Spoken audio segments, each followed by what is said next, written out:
Hey guys, Punisher88 here, coming to you live with a haul video to make up for not posting anything on Saturday. The reason why I didn't post anything Saturday or pretty much all weekend was because I was just too darn busy and I had no time to fit a video in. But don't worry, I know this past Saturday I was supposed to review Iron Man issue 304. So what I'm going to do is this coming Saturday I'm going to review that book for you guys. Cool? All right.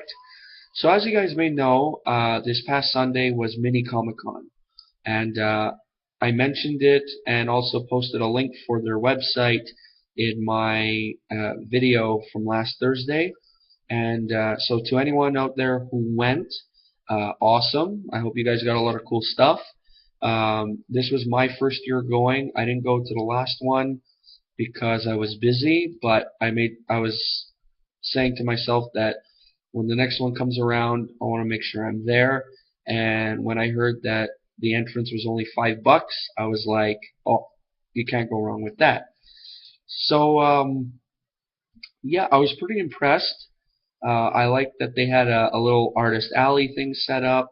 The vendors not only were selling comics, they were selling toys, the pop vinyl figures, all that stuff. 501st Legion was there for the Star Wars fans. Ghostbusters of Quebec were there for the Ghostbuster fans. There was cosplayers. There was a photo booth set up. The whole shebang. It was really cool. My main thing for being there was comic hunting, namely dollar bins.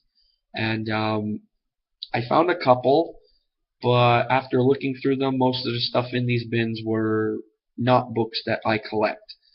Most of the stuff I do collect were in the $2, $3, or 50% off bins.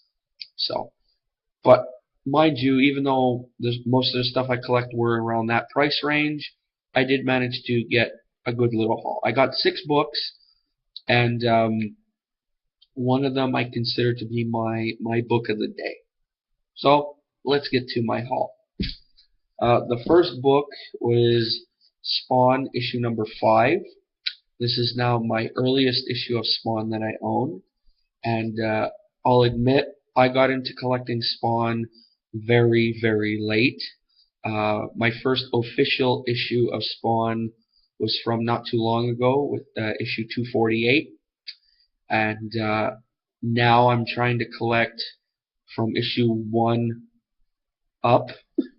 Don't ask why, but I'll do it.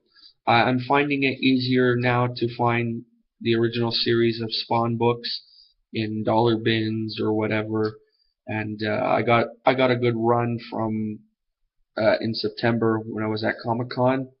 So it's it's a big task, but it'll be done. The next book I got, also Spawn. This is Spawn issue 200, the anniversary issue, and I'm very happy to have that.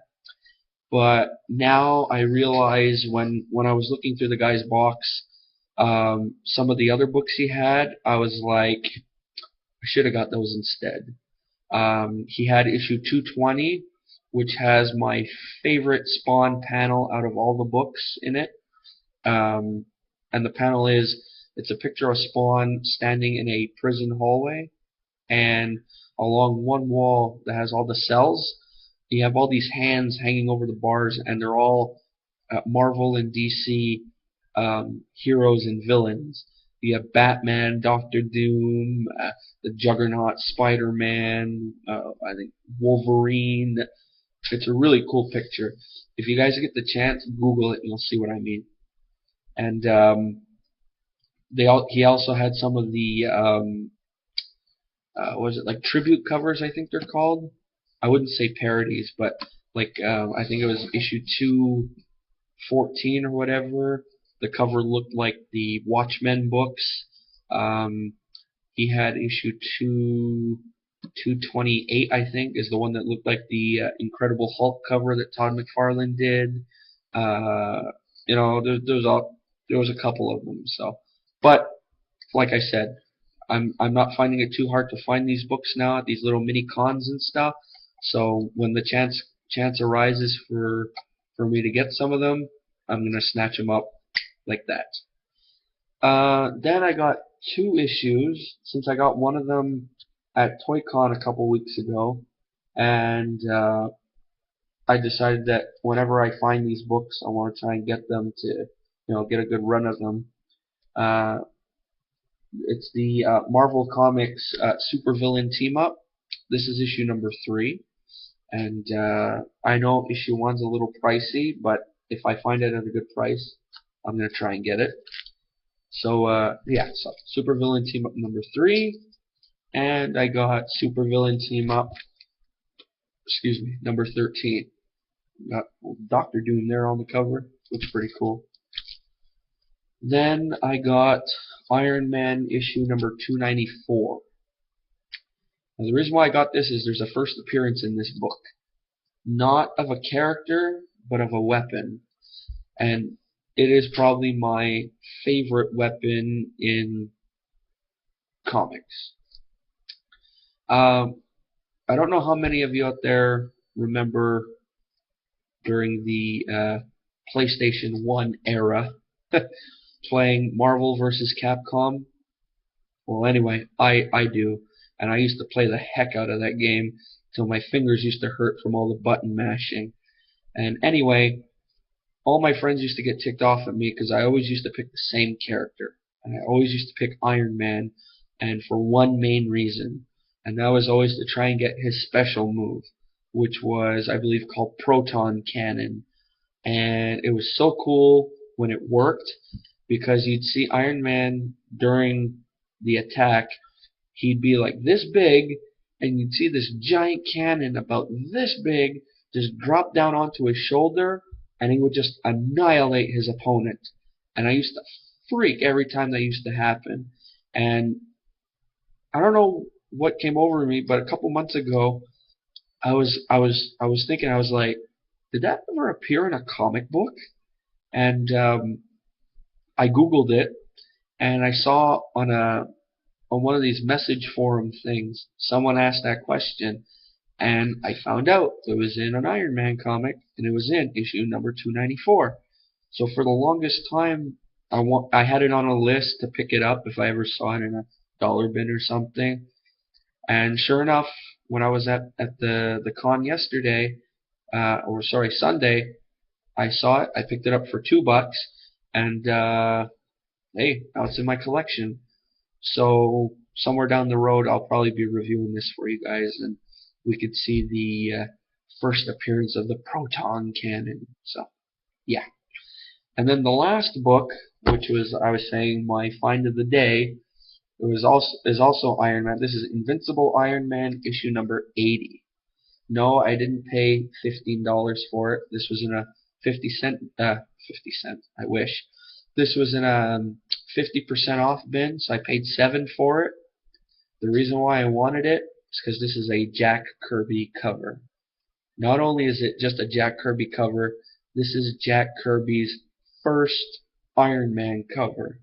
And when I read about that yesterday, I was like, awesome.